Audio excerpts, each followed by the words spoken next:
Thank you. Thank you. Please sit down. I'm delighted to be with you today.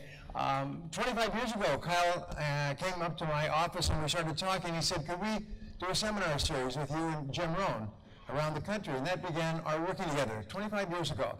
And then again, 20 years ago, we put on the Success Mastery Academy and gave it all over the country. And Robert was there. And he just doesn't go away. And I want to congratulate you for being here because I know the amount of time and trouble and expense that you've gone to be here. So my promise and Kyle's promise is that this would be perhaps the most valuable 3 days of your life.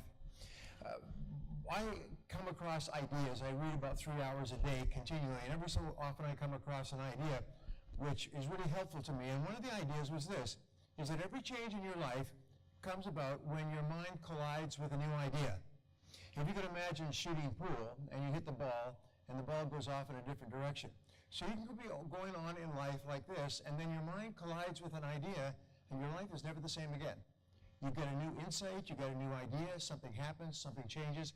And so my job is based on the law of probabilities. You can never tell which idea it's going to be. So what I'm going to do is I'm going to give you probably 300 or 400 ideas in the course of the time that we spend together, idea after idea after idea, and they're all written down.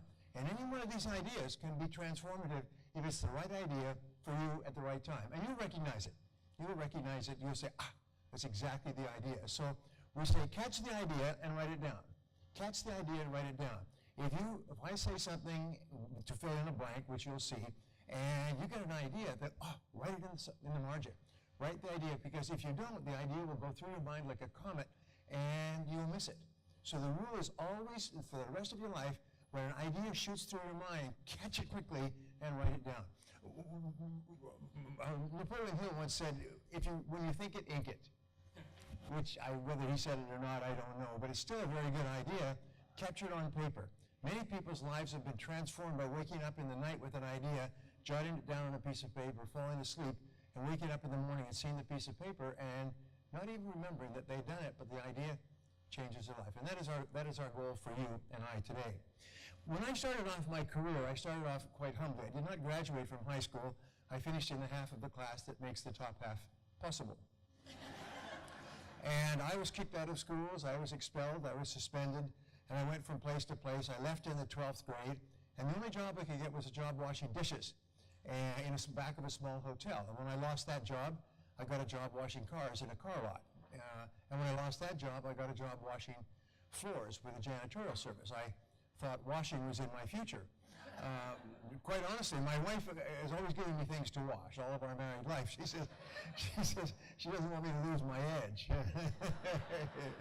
in washing things. And lost, by the way, when you're young, is a euphemism for non-voluntary career redeployment. That's where they fire you because you weren't doing a good job. And in those days, I still remember, in those days, they fired you and they paid you off to the end of the hour. Today, you get severance pay and a week's pay and 2 weeks. They would pay you off to the end of the hour. They say, here's your pay. We don't need your services anymore. You can go now. Obviously non-negotiable. So I'd go from place to place, and I'd say, I'm looking for a job. And they say, well, we don't have much work right now. I said, well, I'm not looking for work. I'm looking for a job. And that didn't help either. And so I drifted. I worked in construction. I worked in mills and factories. I worked in sawmills on the graveyard shift, stacking lumber. One whole summer, I worked slashing brush with a chainsaw in the forests. I would go along after the logging crews and slash the brush down so it didn't get into fires. When I lost that job, I got a job digging wells. Digging wells is really interesting. It's like government work. You start at ground level and you dig down rather than up. And when you succeed, you fail, because when you find water, they fire you. So it's not a great incentive system. What's that? Looks like water. We'll cut it up. We need two more days' work. And so I would drift. I slept in my car and worked at odd jobs. I went back to kitchens because I had such incredible experience washing pots and pans. And I worked on a ship in the North Atlantic. I worked at a factory in Montreal. When I was 23 years old, I was an itinerant farm worker working on a farm during the harvest. An itinerant farm worker is a person who's hired just for the harvest. It's not a great security position, I can tell you that. And so I was working as an itinerant farmer. I used to get up at 5 o'clock in the morning when it was pitch black. I'd eat breakfast with the farmer's family as the sun was coming up. Then we'd be out in the fields in September, October, bringing in the crop. And we had to bring in the crop quickly because of timing. And finally, the crop was all in. And at the end of the harvest, I was once more uneducated, unskilled, and unemployed. And so, like many of you, I got into the field of sales. Start your own business. You know, nothing else is working, you might as well go for this, right?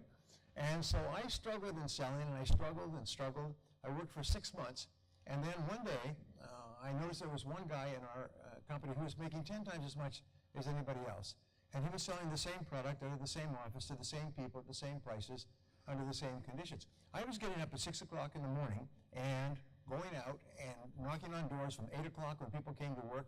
I'd knock on doors all day long, cold calling. In the evenings, I'd go out and cold call in the neighborhoods, apartments and homes. And I worked sometimes till 9:30, 10 o'clock at night. I worked 10, 12, 14-hour days. And sometimes I didn't make a single sale in 14 hours. And I was selling a $20 product, if you could imagine. This is not a real motivator for a sales career. And I noticed that this guy was selling as easily as dealing cards in Las Vegas. He was selling all the time. So I went up to him after 6 months, and I did something which changed my life and which brought us here today. I asked him, what are you doing differently from me? And he told me, and I did it, and my sales went up. And it's such a simple equation. The fact is that all the secrets have been found. It turns out that when he got out of school, he went to work for a large company. The company trained him in sales for 6 months, just like training a chef with special recipes. And after that, he could go out and work for any company anywhere and sell 10 times as much as anyone else who wasn't trained. I say that going out and trying to make a living without sales and marketing training is the very best weight loss program in the West. Because I lost more weight, I missed more meals because of that. And so he said, well, there's a normal process for selling like a recipe, and he showed it to me. And my idea at that time was you just go out and you get between a customer and the door and you talk at them as fast as you can and hope that they will buy. And he said, no.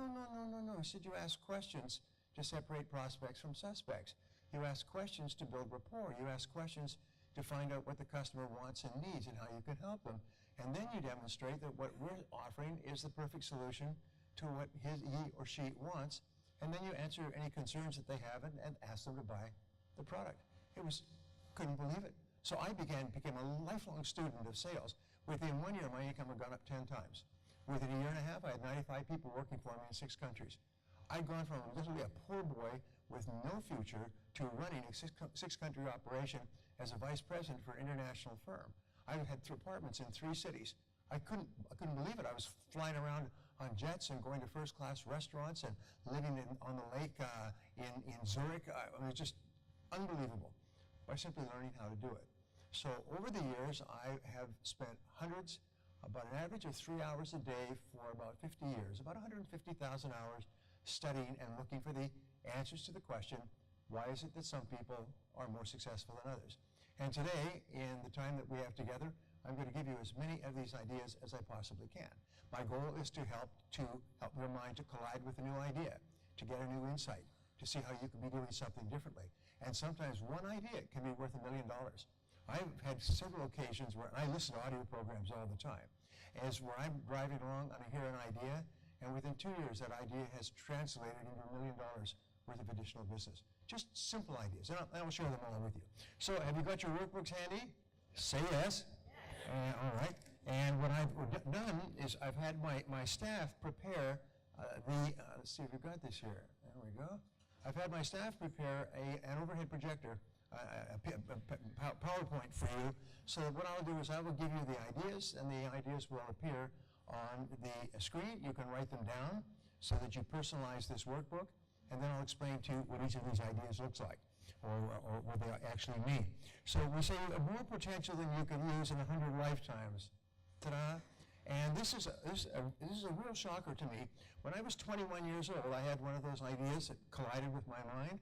I was reading something. It was a story about Abraham Maslow, and Abraham Maslow was the great personal psychologist.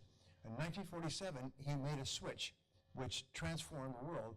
Instead of studying unhappy people, he started to study happy people.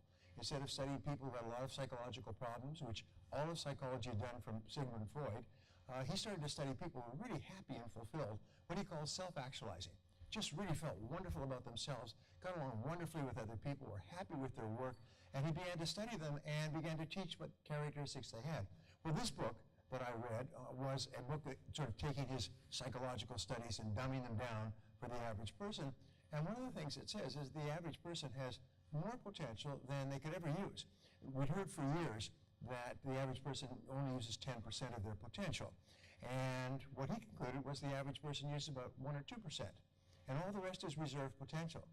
It would almost be the same as having inherited $100,000 or $1 million, and you have it in the bank, but you don't have the access code to get out any more than 1% or 2% of that amount. So you had $1 million in the bank, but you could only access 20,000. And the other 998,000, or 980,000, just sits there. I mean, it would be very exasperating, it would be frustrating for you. So my question when I read that book was, how can you get more of your potential out? And how can you have it more available to you? So that was a real eye-opener. That was a shocker for me.